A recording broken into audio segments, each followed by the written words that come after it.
Hey guys, welcome back. 3 new Halo Wars 2 main characters just got revealed, along with a hell of a lot of information about their history and backstory. So before I get into these character biographies and histories, don't forget to leave a like. Let's try and aim for 300 likes on this video. So the first character is an AI named Isabel, AI service number ISA1307-2. Isabel is an artificial intelligence created to manage logistics at a UNSC base on the Forerunner installation known as the Ark. She was in charge of food supplies, life systems, and power management at the research outpost that Red Team visit. When her base was destroyed in a surprise attack by the Banished, she was powerless to stop the slaughter of her friends, and she swore revenge against Atriox. As a smart AI, Isabel has incredible computational power, and a fully independent creative mind, which allows her to immediately integrate with the Spirit of Fire when Captain Cutter and his Spartans recover her from the ruins of her base. In this role, Isabel represents the modern Halo universe for the crew of the Spirit of Fire, as she can quickly bring them all up to speed on all of the events and military improvements that have happened since the crew went into cryosleep 28 years ago. Smart AIs like Isabel have strictly enforced 7-year lifespans to prevent a dangerous loss of system control, which we know as rampancy. Isabel is 3 years into that 7-year period, which means that she was put into service around 2556, which means that she has plenty of time left to take the fight directly to the Banished. Why does Isabel fight?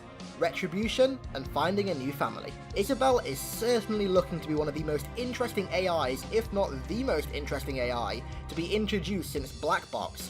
With her more civilian roots, seeing her being thrown into the thick of battle, all whilst coping with the loss of her friends, is going to make for a pretty emotional rollercoaster, and I'm sure we'll enjoy the ride. The next main character is a brute named Decimus. Decimus is the embodiment of every horror story UNSC Marines have ever swapped about fighting the brutes. He's ruthless, gloriously bloodthirsty, and almost unparalleled in raw physical strength. When Decimus fought for the Covenant, he took particular delight in hand-to-hand combat with the woefully outmatched soldiers on the side of humanity. Like most brutes, however, Decimus never really thought to question the status quo, until at least Atriox dared to refuse the commands of the Prophets and opened a crack in the rigid rule of the Covenant tradition.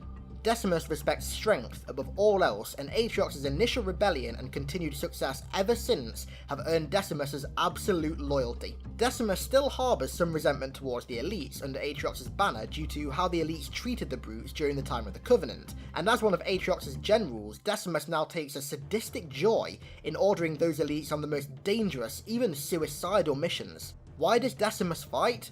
The glory of the kill and the traditional brute belief that might makes right. Decimus looks absolutely badass, and the fact that he's almost unparalleled in raw strength makes me wonder if he's even going to be stronger than Atriox. And the final main character is Shipmaster Let Volleyer, an elite. In the chaotic last days of the Covenant, the Shipmaster found himself grappling with betrayals of his former Covenant leaders, and no clear path as all Covenant beliefs had been forcibly cast aside. The one constant of his command, however, was his obligation to his crew, and to keep that crew together and alive. With a powerful carrier and that crew of veteran fighters at his command, the Shipmaster was soon noticed by Atriox, who offered to fuel the ship and supply the crew, in exchange for the Shipmaster's unquestioning loyalty.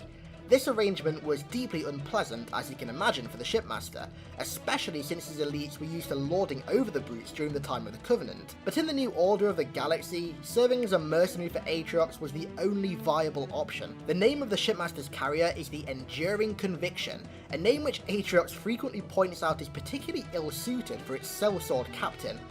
All jokes aside, however, Atriox knows he has a powerful tool for warfare in the Shipmaster, and in the fleets of Banshee fighters and platoons of veteran elite soldiers the Shipmaster commands. Why does Shipmaster Let Volleyer fight? A captain can sacrifice everything, if it means keeping his crew alive. It looks to me like Let's helmet is an interesting mix of the Halo 2 Counselor and Halo Reach Ultra helmet. It's certainly an odd design, to say the least. I'm really excited to see the strenuous relationship between the elites and the brutes in the Banished, as it seems the elites really don't want to be there and would break away at any point, that is, if there's someone that's willing to fuel their ship. And that's all for today, guys. Thanks a lot for watching. Later today, I may have a breakdown of yesterday's Vidoc going up. If not, it'll likely be out tomorrow night. Thanks a lot for watching, and I'll see you in the Vidoc breakdown.